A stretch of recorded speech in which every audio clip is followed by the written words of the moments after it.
Neemuch slider house का video viral. सैकड़ों कुत्ते मांस पर मुंह मारते दिखे, गंदगी से भरा पूरा परिसर, प्रशासन मौन। पशु चिकित्सालय की टीम गायब, बिना सील बीमार पशुओं का वध, इंसानी सेहत से हो रहा बड़ा खिलवाड़। मुख्य रिपोर्ट। नीमच शहर के स्लाइडर हाउस से निकला एक चौंकाने वाला वीडियो प्रशासन की नींद उड़ाने वाला है। मामला प्रदेश के मुख्यमंत्री से लेकर जिला शासन प्रशासन व पशु चिकित्सक एवं नगर पालिका प्रशासन तक जा पहुंचा। वीडियो में साफ दिख रहा है कि वधशाला के अंदर सैकड़ों आवारा कुत्ते खुले में मांस के टुकड़ों पर झपट रहे हैं। पूरे परिसर में खून, चमड़े और गंदगी फैली हुई है। इसी जगह पर हर गुरुवार और रविवार को लगभग 4 दर्जन पशुओं का वध किया जाता है। सूत्र बताते हैं कि वध का कार्य सुबह 6 बजे से शुरू हो जाता है, लेकिन पशु चिकित्सालय के डॉक्टर मौके पर नहीं रहते। किसी पशु की सेहत की जांच नहीं होती और न ही किसी मांस के पुट्ठे पर चिकित्सकीय सील लगाई जाती है। नगर पालिका कर्मचारी केवल औपचारिकता निभाने के लिए बाद में जाकर रसीद वसूलते हैं, मगर ये देखने नहीं जाते कि कितने पशु काटे गए। चलिए मामले में पूर्व पार्षद इकबाल कुरैशी से जान लेते हैं उनका क्या कुछ। अच्छा, ये जो पशुओं को जो वध किया जाता है, इसमें डॉक्टर की अनुपस्थिति रहती है। डॉक्टर क्यों नहीं आता है? डॉक्टर पहले आते थे, हमने कई बार आवेदन दे चुके हैं। फिर डॉक्टर साहब वो शर्मा जी आते थे। अब वहाँ पे स्टाफ की कमी होने की वजह से कोई आ नहीं रहा। तो पशु का प्रशिक्षण कौन करता है? या पशु बीमार है कि नहीं है, इसका ख्याल कौन करता है? वैसे तो बीमार पशु यहाँ पे जो समिति के लोग काटने नहीं देते हैं यार। कुल मिला के डॉक्टर अनुपस्थिति में सारा वध चल रहा है। डॉक्टर पहले आता था, अभी स्टाफ की कमी की वजह से नहीं आ रहा कुछ दिन से। ये गुरुवार और रविवार को कितने पशु वध हो जाते हैं? लगभग 10-20 के आसपास। अच्छा, वैसे प्रतिदिन चलता ही है? प्रतिदिन 2-4-5, क्योंकि महंगाई की वजह से, माल कम आने की वजह से 2-4-5 कि यहाँ पर ये चद्दर शेड नहीं है और इतनी गंदगी हो रही है, क्या कारण है? किसकी लापरवाही है इसमें? इसमें नगर पालिका प्रशासन की लापरवाही है।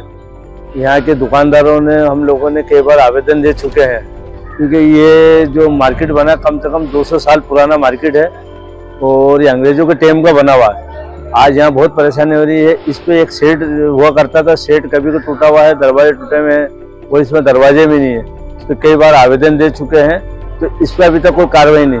हमने कई बार कुत्ते पकड़ने का आवेदन दिया, कुत्ते आपको सामने कितने दिख रहे हो, गंदगी दिख रही इसमें। तो नगर पालिका सफाई का कोई ख्याल नहीं करती? नगर पालिका सफाई कर्मचारी सुबह आता है, करके चला था, पर इसमें गंदगी, नाली टूटी फूटी है और ये पत्थर आप दिख रहे हो इतना खराब है।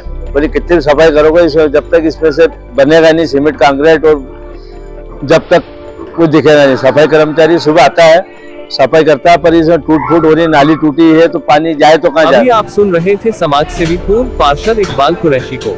चलिए अब आपको सुनवाते हैं नगर पालिका स्वच्छता पर्यवेक्षक सुनील कल्याणी से। हमने देखा है पहले जो पशु वध किए जाते थे, उसके पहले उनका प्रशिक्षण किया जाता था, उनका स्वास्थ्य कैसा है कैसा नहीं। अब वहाँ कोई डॉक्टर ही नहीं आ रहे काफी समय से। ये बात यथार्थ घट सकती है कि वहाँ डॉक्टर्स नहीं आ रहे, और डॉक्टर्स पहले उनको चेक किया करते थे, उनका बुखार चेक करते थे, बीमार तो नहीं है। मेरे भी काफी समय में देखने में नहीं आ रहा है, ऐसा डॉक्टर वहाँ आ नहीं रहे। इसका कारण तो मुझे मालूम नहीं है। नीमच का जो स्लाइडर हाउस है उसमें काफी गंदगी देखने को मिली। हमने वहाँ क्या सहयोग करते उसमें बताइए। नहीं, गंदगी का तो ऐसा है श्रीमान, स्लाइडर हाउस जो है वो प्रातः 6 बजे से लेकर 12 बजे तक निरंतर सफाई होती है। दोपहर के पश्चात ये लोग कुछ वापस वहाँ पे काटा पीटी करते हैं, और 3-4 बजे अगर वो कटते हैं तो फिर दूसरे दिन के लिए आता है। उस बीच में कोई गंदगी होती हो तो मुझे मालूम नहीं है, क्योंकि मेरा कार्य सिर्फ सफाई व्यवस्था देखना है जी।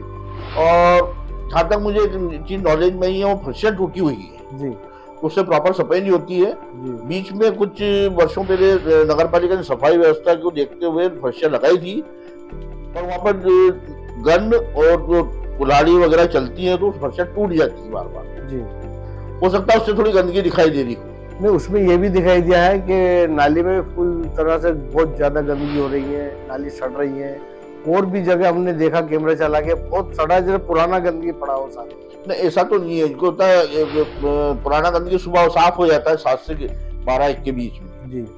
बीच में ये लोग काटते हैं और पुनः साफ करना पड़ता है। अब 3 बजे पश्चात अगर कोई वहाँ पे काटता है तो वो दूसरे दिन में चला जाता हो। तो आपका समय क्या है वहाँ का उसको खोलने का? 6 से 12 बजे। तो 12 बजे आप लोग करो, उसको ताला लगा दीजिए आप। हाँ, मैंने एक निवेदन करा है, मेरा आवेदन दिया है नीमच नगर पालिका को कि उसमें गेट लगाया जाए ताकि वो समय सीमा बन जाए उसमें। हाँ, गेट भी नहीं है। हाँ, गेट नहीं है, टूट गया हो, था गेट टूट गया हो। अच्छा, दूसरी बात ये है कि सप्ताह में शायद कोई छुट्टी के विषय में जानकारी लगी थी। हाँ, सप्ताह में क्या है कि हमारे को शुक्रवार के एक दिन अवकाश रहता है, उस दिन वधशाला बंद रहती है। किंतु देखने में आया कुछ लोग, हम लोग तो पहुंचते नहीं पर कार्ड देते हैं, वो भी नियम के विरुद्ध ही है। तो इस पे आप सख्ती कीजिए ना, आपके संबंधित अधिकारी जो तो भी इस स्थिति में होगी जब अपनों को गेट वगैरह लग जाएंगे जी, तो उसके बाद। हाँ, तो गेट आप ही ओपन करेंगे, आप ही खोलेंगे, हाँ, आप ही बंद करेंगे, तो फिर वो कोई करेगा नहीं ना। वधशाला हमेशा समय से नियम के अनुसार खुलेगी, बंद होगी। तो आप गेट लगवाइए जल्दी से जल्दी नगर पालिका में। बिल्कुल श्रीमान, उसकी नोटशीट बन गई है और ऑर्डर शायद दे दिए हैं, कुछ समय में लग जाएगा। जी ठीक है, थैंक यू। आपका शुभ नाम? मेरा नाम सुनील कल्याणी। आप किस पद पर हैं? मैं स्वच्छता पर्यवेक्षक हूँ। इस मामले में डॉक्टर राजेश कुमार पाटीदार उप संचालक पशु चिकित्सा सेवाएं नीमच ने किया कुछ कहा, चलिए उनसे जान लेते हैं। नीमच में स्लाइडर हाउस चल रहा है, इसमें जो पशुओं का निरीक्षण किया जाता है, जांच की जाती है। पहले तो होती थी, लेकिन इन दिनों उसका जो वध किया जा रहा है बगैर ही परीक्षण के, बिना जांच के किया जा रहा है। इस विषय पे आप वध के संबंध में तो मुझे जानकारी नहीं है कि वध किए जा रहे हैं नहीं किए जा रहे हैं, लेकिन स्वास्थ्य परीक्षण का जहां तक सवाल है तो जब भी स्लाटर पूर्व परीक्षण के लिए हॉस्पिटल में पशु लाए जाते हैं तो उनका विधिवत तरीके से स्वास्थ्य परीक्षण किया जाता है और प्रमाणीकरण करने के पश्चात जो है पशु मालिक को जो स्लाटर करता है उसको सौंप दिया जाता है। तो ये प्रक्रिया डॉक्टर साहब कब होती थी, इस समय हो रही है अभी वर्तमान समय में?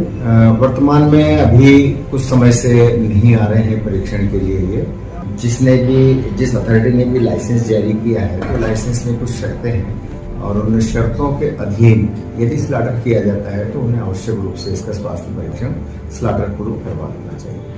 हमारे एक विश्वास सूत्र ने बताया कि बीच में एक ऐसा पशु था जिसे कुत्तों ने बीमार होने के कारण पीछे से फाड़ दिया, उस ऐसे पशु का वध किया, उससे स्वास्थ्य को लेकर के कहीं ना कहीं हानिकारक मामला बन सकता है। हाँ, ऐसी घटनाओं के संबंध में तो मैं पुष्टि नहीं करता हूँ, लेकिन यदि इस प्रकार की प्रक्रिया अपनाई जाती है तो वो निश्चित रूप से कहीं न कहीं गलत है। एक अंतिम सवाल डॉक्टर साहब, ये जो नीमच में स्लाइड हाउस, उसको ज्यादातर लोग कमेले के नाम से प्रसिद्ध है, ये अंग्रेजों के काल का है। अंग्रेज लोग अपने कुत्तों के लिए या अन्य कोई भी जंगली जानवर जो पालते थे, जिस पशु का वध किया जाता उसको नहला करके और डॉक्टर की जांच करने के बाद उसका वध किया जाता था। आज इंसानों में इस्तेमाल हो रहा है। हाँ, देखिए स्लाटर की एक प्रक्रिया है और उस प्रक्रिया से यदि वो मानव भक्षण के लिए मांस तैयार किया जा रहा है तो वो जो स्लाटर का अपना एक प्रोटोकॉल है उस प्रोटोकॉल का निश्चित रूप से पालन किया जाएगा। जी, आपने बहुत महत्वपूर्ण जानकारी दी डॉक्टर साहब, आपको बहुत बहुत धन्यवाद। अभी आप सुन रहे थे डॉक्टर राजेश कुमार पाटीदार उप संचालक पशु चिकित्सा सेवाएं नीमच से। इस मामले में स्थानीय लोगों का क्या कुछ कहना है और इस मामले की कहां शिकायती पत्र किए, चलिए उनसे जान लेते हैं। स्थानीय नागरिकों का कहना है कि जब कोई सच्चाई सामने लाने की कोशिश करता है तो अनजान लोगों से वधशाला संचालक डराने धमकाने, हाथ पैर तुड़वाने, यहाँ तक कि जान से मरवा देने की धमकी भी दिलवाई जाती है। स्थित मूलचंद मार्ग पर कई संचालक बिना लाइसेंस बकरा, मटन, मांस, मछली, चिकन इस व्यवसाय को खुलेआम चला रहे हैं। स्वास्थ्य विशेषज्ञों का कहना है कि इस तरह की गंदगी में तैयार किया गया मांस बैक्टीरियल इन्फेक्शन और फूड पॉइजनिंग जैसी गंभीर बीमारियां फैला सकता है। स्थानीय नागरिकों और सामाजिक कार्यकर्ताओं ने इस मामले में लिखित शिकायत की है। प्रदेश के मुख्यमंत्री डॉक्टर मोहन यादव, नीमच जिला कलेक्टर हिमांशु चंद्रा, जिला पुलिस अधीक्षक अंकित जायसवाल, नगर पालिका प्रशासन और उप संचालक पशु चिकित्सा नीमच से मांग की है कि तत्काल वधशाला का निरीक्षण कर दोषियों के खिलाफ सख्त कार्रवाई की जाए। डॉक्टरों की उपस्थिति और पशुओं के स्वास्थ्य परीक्षण को अनिवार्य किया जाए। वधशाला की सफाई व्यवस्था और सीसीटीवी मॉनिटरिंग बहाल की जाए। Reporter, news plus India 214 chief editor Mazhar Chaudhary.